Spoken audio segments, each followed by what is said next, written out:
Saya Tifal Solesa melanjutkan sampai Indonesia Malam, Saudara.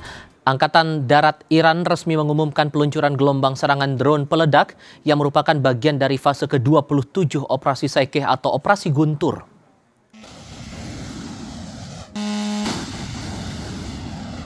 Serangan udara masif ini menargetkan pangkalan udara Ahmad Al-Jaber di Kuwait yang menjadi markas strategis militer Amerika Serikat.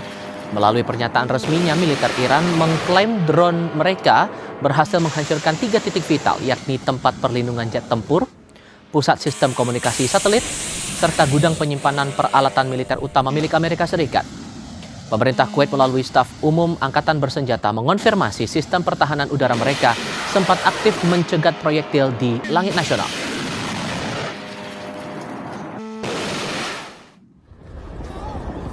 Suara ledakan terdengar saat drone Iran menghantam wilayah Erbil, Irak. Target serangan Iran adalah kelompok oposisi Kurdi Iran, faksi separatis anti-Tehran dan pro-Amerika, serta fasilitas militer milik Amerika Serikat. Serangan drone Iran di Erbil, Irak terjadi di tengah peningkatan serangan balasan atas serangan Amerika Serikat ke Iran.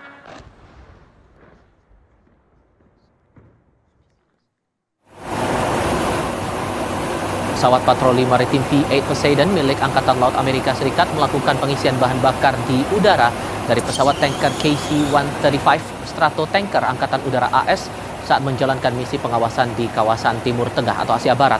Sejauh ini Angkatan Laut Amerika telah mengalihkan 24 kapal komersial dan menonaktifkan 2 kapal yang mencoba menerobos. Insiden terbaru melibatkan pemeriksaan kapal tanker MT Carminar di Laut Arab dan penonaktifan kapal tanker MT Levin di Teluk Oman karena mengabaikan peringatan.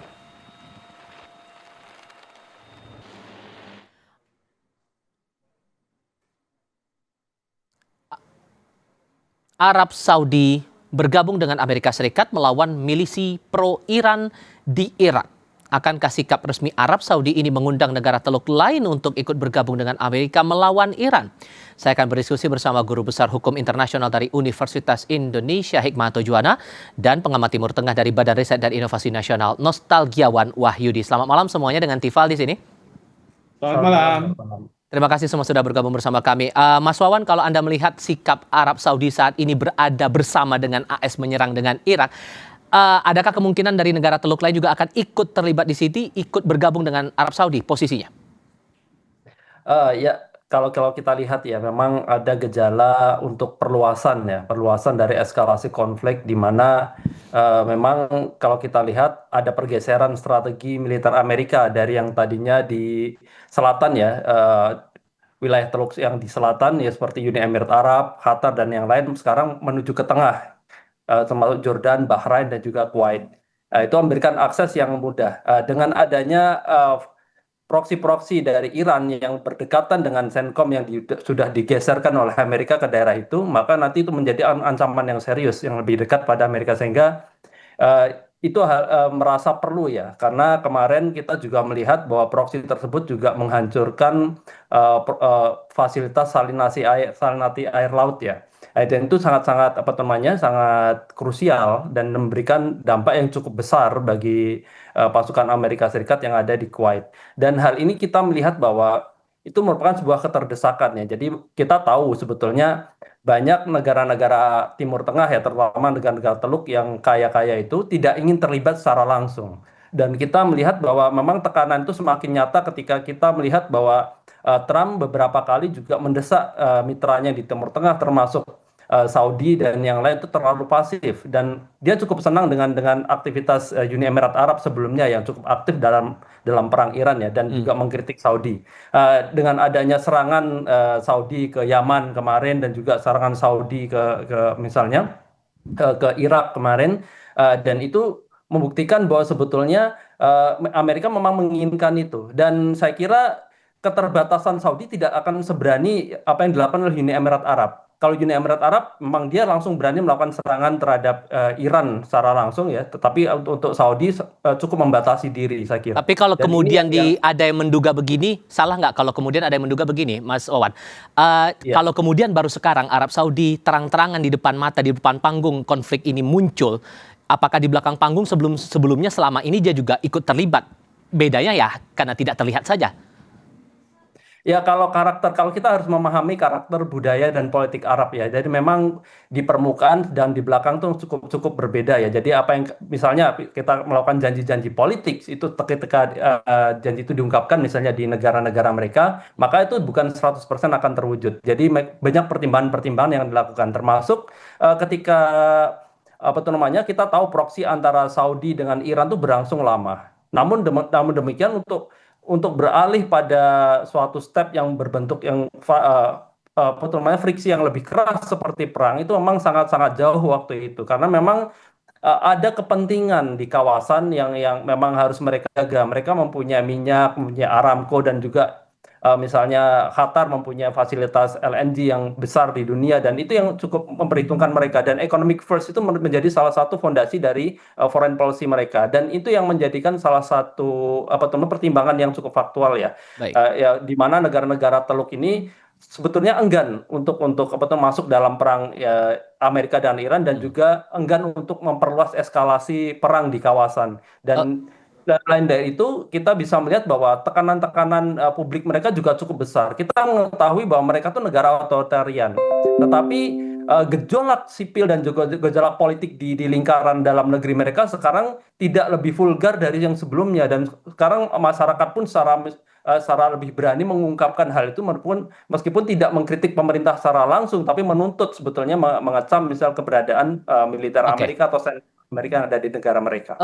Satu hal lagi yang juga menarik di sini, Prof. Hik, kalau kita mencermati yang terbaru, ada upaya membentuk koalisi Laut Merah juga yang dilakukan berlangsung di Riyadh, Arab Saudi, dan itu sudah dikonfirmasi juga diungkap oleh Kementerian Pertahanan Arab Saudi. Walaupun kemudian penegasannya adalah upayanya untuk tidak menargetkan negara, aliansi, atau organisasi internasional manapun, ini sifatnya murni defensif dan akan eh, memastikan seluruh aktivitasnya berjalan dengan hukum internasional.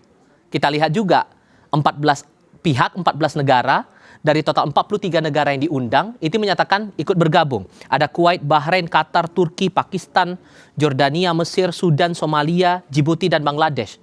Anda melihat dengan dibentuknya koalisi Laut Merah ini akan berdampak juga pada eskalasi di Asia Barat ini? Ya, ini yang sebenarnya kita tidak tahu persis ya, karena yang pasti adalah koalisi ini tidak secara eksplisit ditujukan kepada Iran gitu. Dan kita tahu bahwa misalnya sejumlah negara di koalisi juga punya masalah dengan pihak Israel dan Israel juga punya masalah misalnya dengan Turki. Nah, permasalahannya adalah koalisi ini apakah ditujukan untuk bersama-sama Amerika Serikat akan melakukan serangan Iran? Saya rasa tidak.